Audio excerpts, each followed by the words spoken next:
Rodrigo Aguilar es un sacerdote tucumano que actualmente se encuentra ejerciendo su vocación en la diócesis de San Miguel, aquí en la provincia de Buenos Aires. Probablemente la voz de Rodrigo a muchos de ustedes les resulte familiar, porque es quien se encarga de relatar el Evangelio que se escucha cada día en miles de celulares a través de audios de WhatsApp.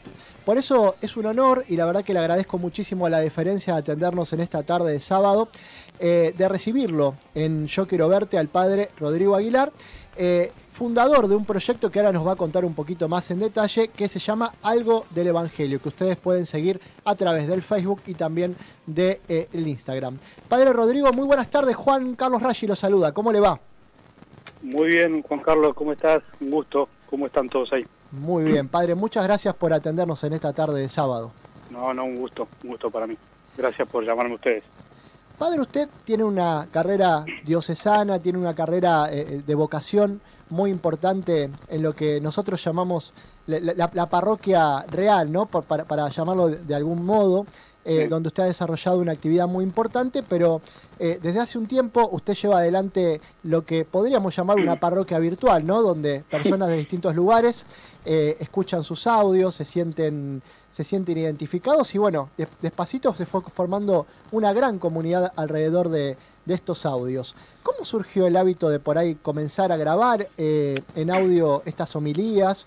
¿Y cómo fue que llegaron a convertirse en algo tan masivo, ya que son muchísimas las personas que lo escuchan todos los días a través de los audios de WhatsApp, entre los cuales obviamente que me incluyo, ¿no? Sí, bueno, es un poco por ahí complejo explicarlo en el sentido de que uno mismo no sabe bien cómo fue, digamos, porque la verdad que no era algo que yo había planeado ni tampoco lo había pensado y casi surgió, como decía la famosa frase del Chavo, sin querer queriendo, digamos, ¿no? Porque nada, yo nunca lo había pensado hacer y realmente por ahí fue por la insistencia de un pariente que me empezó a animar a hacerlo. Yo al principio no me parecía que era lo mío, digamos, me parecía medio extraño estar hablándole a un celular. Y así que, pero bueno, en realidad gracias, ya hablando de la fe, yo creo que fue más la gracia de Dios que me tocó el corazón y me animó a hacerlo porque fue a raíz de un viaje a Tierra Santa en el año 2015, que tuve la gracia de poder estar en la tierra de Jesús. Y cuando volví de ahí fue como digamos, un viaje muy especial, y cuando volví fue como que me sentí ese llamado a animarme a empezar, ¿no? Y bueno, al principio con mucho temor porque realmente era los primeros contactos que uno tenía y pensando que no iba a dar fruto, y bueno, y eso fue el 16 de julio del 2015 y acá estamos, ¿no? Después, ya a partir de ahí no paró de crecer, incluso como le decía justo a una persona que estaba hablando antes, a pesar mío, digamos, porque yo al principio era muy reticente a que se extienda, más que nada por el trabajo de, como decía vos, de la parroquia real que uno tiene, ¿no? De las personas que uno tiene que de alguna manera guiar y pastorear cada día. Entonces yo sentía que era como que eso me dividía, pero bueno, llegó un momento que me fui convenciendo de que se podía hacer las dos cosas y que ayudaba mucho todo esto, así que fue como que me llevó por delante, por decirlo así. Padre, hablando y siguiendo en esto de la parroquia real y la parroquia virtual, ¿le es muy difícil o se le torna muy difícil llevar adelante las dos vocaciones o las dos tareas en el día a día? Sí, te diría que hoy gracias a Dios ya te diría que no, pero en ese momento, los primeros 2-3 años, fue justo cuando yo empecé, yo era vicario en ese momento, vieron, pero vicario es cuando uno colabora con otro sacerdote, sí, con lo cual uno tiene de alguna manera más tiempo, o no tiene tantas responsabilidades, pero yo apenas empecé me nombraron párroco, entonces en ese momento yo ahí, incluso internamente decidí dejarlo, pero no pude, realmente no pude, porque cuando yo dejaba de grabarlo un día, me lo pedía todo el mundo, entonces empecé como a decir, bueno, esto no es mío. Y bueno, y a poquito fui aprendiendo a hacer las dos cosas, me costó mucho, pero ya ahora como que tengo organizado un poco el día y en general a las noches lo dedico a esto, ¿no? De grabar el audio. Cuando uno ingresa al sitio del proyecto que mencionábamos, que era algo del Evangelio que usted preside, uno puede leer de que ahí se menciona que son un equipo y que son muchas las personas que colaboran también con este trabajo digital y virtual que se lleva adelante. ¿Cuántas personas están trabajando en el fuera de escena para que este Evangelio llegue a tantas personas alrededor del mundo? Mira, hoy actualmente somos 15, pero recién, justo antes de hablar con ustedes, tuve una reunión para sumar y vamos a ser 50. O sea, wow. porque la verdad que creció un montón y bueno, entonces es como que en la medida que somos más se pueden hacer más cosas. Y a mí me permite realmente solamente dedicarme a lo que me gusta y lo que me sale bien, siento que me sale bien, que es lo de grabar, porque después todo lo demás lleva un tiempo y a veces un desgaste que por la parroquia que tengo no me da. Entonces, gracias a Dios, justamente hoy se sumaron 35 personas más que están detrás, digamos, de todo lo que se hace en las redes, ¿no? Así que muy contento porque yo solo la verdad que no podría. Buenas tardes, padre. Cristian lo saluda, ¿cómo está? ¿Qué tal, Cristian? ¿Bien vos? Muy bien.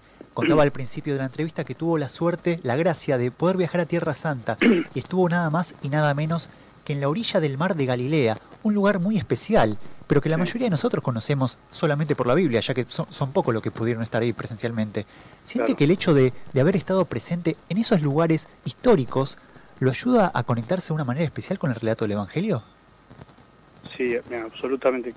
No sé de dónde lo sacaste, pero tocaste justo el punto que me cambió la vida. O sea, estar en la orilla del mar de Galilea, sentir las mismas olas y el mismo ruido del mar, que es un lago en realidad, ¿no? Pero se dice mar, de ese lugar fue lo que me transformó, en cierto sentido. Es difícil explicarlo, pero yo siempre lo grafico con algo que me pasó concretamente, celebrando la misa en el Santo Sepulcro, ¿no?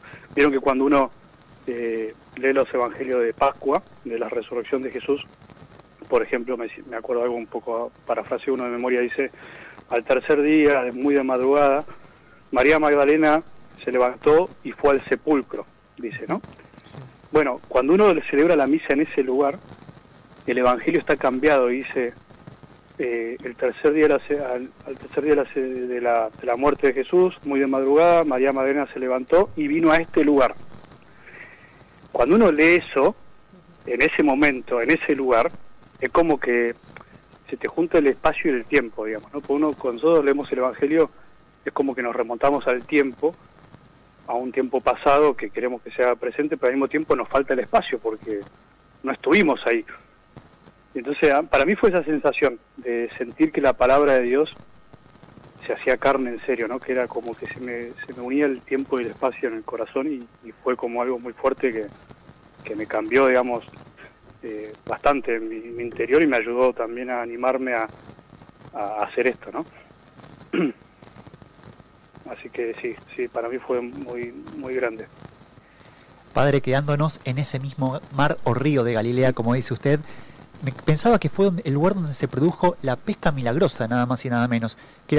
Para los que no están tan en contexto, fue cuando los discípulos de Jesús pescaron una gran cantidad de peces después de haber estado toda la noche sin poder pescar nada. Y justamente quería preguntarle, padre, en su vida personal, ¿pudo ser testigo de alguna pesca milagrosa? ¿De algún caso en el que una persona estuviera alejada de la fe o pasando por un mal momento y que gracias a sus palabras haya podido reencontrarse con Dios y recuperar la alegría? Y tenés que multiplicar 365 días por 9 años que voy de sacerdote, todos. Increíble. Sí. A ver, es verdad que por ahí en una parroquia uno por ahí a veces no lo experimenta tanto porque uno cotidianamente está con las mismas personas, pero realmente esto de las redes, utilizando la palabra redes sociales como también en el doble sentido, realmente sí es una experiencia de ver cómo Dios hace milagros con muy poco, ¿no? Por ahí les cuento algo más personal. Yo al principio no lo quería hacer porque me sentía que lo que hacía no valía la pena, era muy poco. Y cada vez que yo quería dejar de hacerlo, me venía un mensaje, un testimonio de lo que realmente producía lo que yo hacía. Entonces yo ahí empecé a percibir, no, esto es la pesca milagrosa, o sea, uno le dice que sí a Jesús y después lo demás lo hace Él. Pero bueno, cientos de testimonios, sé de personas que me escuchan en la cárcel, sé de personas que son judíos incluso, evangelistas de otras religiones, personas que han vuelto a misa, personas que se han reconciliado con personas. La verdad que en la misma página, si ustedes se fijan, muchas veces los colgamos a los testimonios, la verdad que son muy gratificantes, muy increíbles. Buenas tardes, Padre. Mariela, mi nombre, ¿cómo está? Buenas tardes, bien, ¿vos? Lo escuchaba y decía, nosotros siempre es qué cantidad de almas, ¿no?, que uno toca sin saber y que Dios dispone. En cualquier medio hoy por hoy se hace presente la palabra de Él a través de su voz, hoy a través de un mensaje, de un WhatsApp, de las redes. Pero ¿cómo se comunicó Dios por primera vez con el sacerdote? ¿Y por qué esa vocación? ¿Por qué elegir este camino, no? O sea, vos me preguntás de cómo fue mi llamado. Sí, sí. Y necesitamos un par de horas más, pero bueno. Siempre yo digo que cuando me preguntan sobre mi vocación, yo les contesto, bueno, ¿tenés tiempo para que te cuente? Porque es como contar casi la vida, ¿no? Porque muchas veces por allá afuera se cree que el llamado de uno es como un instante, ¿no? Uh-huh. O un momento concreto. Y yo siempre lo veo más como una pedagogía que Dios tuvo con uno y lo fue atrayendo, digamos, ¿no? Entonces, por ahí a veces yo lo divido en etapas. Una cosa fue la infancia, donde yo era monaguillo, así como muchos niños que son monaguillos y se entusiasman ahí, pero que en principio no siempre significa que va a ser sacerdote, ¿no? Después la adolescencia, donde me acerqué de alguna manera mucho a la oración y empecé como a participar más, pero después también yo tuve un momento de rebeldía. Sí, miro para atrás, siempre siento que yo tenía el deseo de servir, de hacer algo por los más necesitados, siempre como que siento que nací con eso, ¿no? Uh-huh. Pero bueno, después ya fue más en la juventud, cuando empecé a estudiar una carrera y cuando me puse de novio en su momento, tuve de novio 3 años, con proyecto de casarme incluso, y fue en ese momento, raro, pero fue en ese momento cuando yo quise elegir mi camino, ahí fue donde de alguna manera empecé a sentir, también cuando uno dice sentir por ahí es difícil explicarlo, pero era más que nada como la voz de uno, la voz de la conciencia que sentía que yo estaba para otra cosa, ¿no? Y lo sentía más como una insatisfacción que como una certeza. Era como que yo estaba haciendo todo lo que yo quería en mi vida, pero al mismo tiempo no era feliz. Entonces yo decía, bueno, acá pasa algo, ¿no? De hecho, terminé de hacer todo lo que yo quería, que era recibirme de agrónomo, de trabajar, y igual no era feliz. Entonces, bueno, ahí fue cuando ya empecé a tomarme más en serio el tema y a dejarme guiar, y bueno, y después descubrir ya la certeza y la alegría, pero por eso te digo, es como muy difícil porque es todo un proceso largo, ¿no? Que yo viví. Padre, hay vocaciones que nosotros acá le damos mucha importancia al tema vocacional, ¿no? Y a veces hablábamos la semana pasada con un biólogo marino, con personas que por ahí hay vocaciones que uno no escucha a diario y que son más difíciles de ir encontrando el camino, ¿no? Y Mariela recién le consultaba acerca de su vocación sacerdotal, que me imagino que luego de haber tomado, de haber sentido ese llamado de Dios a su vida, de entregarle su vida a servicio, ¿no? Viene un camino vocacional, ¿no? Sí. Sabiendo que por ahí las vocaciones sacerdotales o religiosas son hoy en día por ahí en Argentina están, no sé si decir en déficit, pero hoy en día hay muy pocas vocaciones sacerdotales y religiosas. Le quería preguntar un poco, que nos cuente cómo fue el camino de discernimiento que hizo, bueno, obviamente hasta llegar al seminario. Sí, como te decía antes, cuando yo empecé a vivir esa insatisfacción con todo lo que tenía, o sea, que incluso tenía todo lo que yo incluso quería, bueno, fue ahí cuando era como una angustia interior que yo vivía. Entonces ahí fue cuando yo busqué ayuda. Yo le escapaba a los sacerdotes porque digo, si hablo con uno me va a meter al seminario. Directo, sin Sí, escalas. entonces yo no era, o sea, mi familia es católica, siempre íbamos a misa, pero yo no era por ahí de pertenecer a un grupo, a una parroquia. Entonces es como que yo al sacerdote no tenía trato con los sacerdotes, entonces tenía un cierto temor. Pero bueno, llegó un momento que la verdad que, por lo menos por la infelicidad que tenía, dije, bueno, voy a dejarme guiar.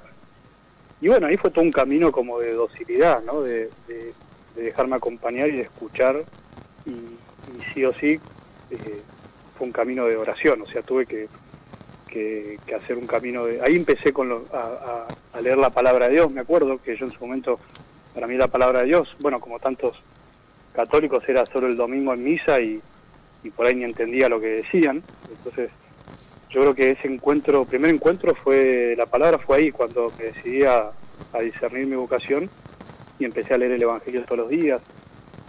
Y bueno, es como que ahí uno, como decirlo así en criollo, uno va aflojando, ¿no? Como que se va soltando, y empecé a descubrir que lo que sentía en mi corazón iba a ser mi felicidad, porque yo creo que en definitiva es eso, una vocación no es vocación, sino es un llamado a la plenitud. Entonces, al principio yo era muy reticente porque pensé que el sacerdocio iba a ser un camino solamente de cruz, digamos, de sufrimiento, ¿no? Y realmente cuando sentí en mi corazón que Dios te llama para ser feliz, fue cuando me decidí, ¿no? a entrar al seminario, que bueno, después ahí empieza otro camino más, ¿no? Sí. Pero es un poco eso, es como un enamoramiento, es como que Dios te va atrayendo lentamente, te va seduciendo, como dice la palabra, me sedujiste y me dejé seducir, dice el profeta Jeremías. Padre, acá hay algunos oyentes que nos están escribiendo y nos preguntan de qué manera pueden empezar a recibir los audios de WhatsApp de los que estamos hablando. ¿De qué manera pueden ellos suscribirse y empezar a recibir día a día en sus teléfonos sus homilías grabadas? Y la forma más fácil es por la web, que es www.algodelevangelio.org. Ahí van a ver en la página que están todas las opciones para recibirlo, ya sea por Facebook, YouTube, WhatsApp, Telegram, que está ahora, bueno, un poco todas las opciones que tienen, ahí pueden investigar. Bien, y antes de por ahí terminar la entrevista, estamos en un tiempo de Cuaresma, ¿no? Camino a la Pascua, y no quería dejar de pedirle un mensaje, ¿no? En este tiempo de Cuaresma para todos aquellos que hoy lo están escuchando en la radio.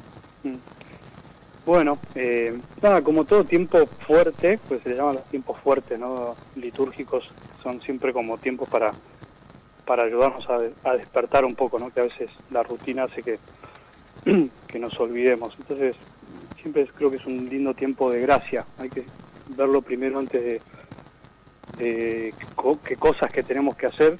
A veces a mí me gusta siempre empezar por otra cosa, que es estar abierto a lo que Dios nos quiera ir mostrando, ¿no? Siempre cada Cuaresma uno puede descubrir algo más, ¿no? En principio, bueno, todos sabemos que es un camino hacia la Pascua, las recomendaciones, pero como que estar abierto a la gracia de Dios. Y por supuesto eso implica animarse a tener más tiempos de oración, a estar más abierto al amor de los demás, ¿no? La limosna, el ayuno, todas estas prácticas que en el fondo lo que están diciéndonos es abrite a la gracia de Dios, ¿no? Que Dios quiere hacer algo en tu vida, que Dios te ama y que en la Pascua vas a volver a revivir que murió por vos y resucitó para darte vida, ¿no? Así que animarlos a que todos podamos volver a refrescar esta verdad que en el fondo es la central de nuestra fe. Padre, muchísimas gracias por este contacto con Yo Quiero Verte y le deseo un muy buen fin de semana. Bueno, muchísimas gracias a ustedes, gracias por el tiempo, por las preguntas, que también ayudan a uno a volver a refrescar y una bendición especial a ustedes y a toda la audiencia.